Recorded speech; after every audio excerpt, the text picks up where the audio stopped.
মুশফিকুর রহিম। মুশফিকুর রহিম বাংলাদেশের মানুষের জন্য সত্যি অনুপ্রেরণা হয়ে উঠেছে। তার শততম টেস্ট ম্যাচে শত রান সে করলো, অর্থাৎ শততম টেস্ট ম্যাচে সে একটা দুর্দান্ত শতক করলো। এবং তিনিই যে একমাত্র শতক করেছেন এমনটা নয়, তার সাথে লিটন কুমার দাস যে তার ক্যারিয়ারের পঞ্চমতম সেঞ্চুরিটিও করে ফেললেন, পঞ্চম বা ষষ্ঠ বোধে হবে টেস্ট ক্রিকেটে। যাই হোক, তিনি দুর্দান্ত খেলেছেন, লিটন কুমার দাসও দুর্দান্ত খেলেছেন এবং সেই রানের পরিপ্রেক্ষিতে 476 রান করেছে বাংলাদেশ। এবং অলরেডি আয়ারল্যান্ড ব্যাটিং করতে এসে 98 রানে 5 উইকেট হারিয়ে ফেলেছে। হয়তো এই 476 রানটা আয়ারল্যান্ড করতেই পারবে না, আমার মনে হয় করতে পারবে না, কেননা তারা সেকেন্ড ইনিংস মানে ফলোয়ান তো খাবেই, মানে ফার্স্ট ইনিংস সেকেন্ড ইনিংস দুটো ইনিংস খেলেও হয়তো আয়ারল্যান্ড এই রান করতে পারবে না।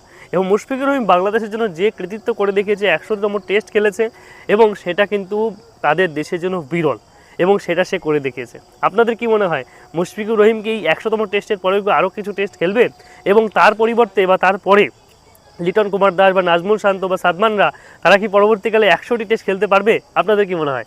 অবশ্যই কমেন্টে আপনাদের মতামত জানাবেন।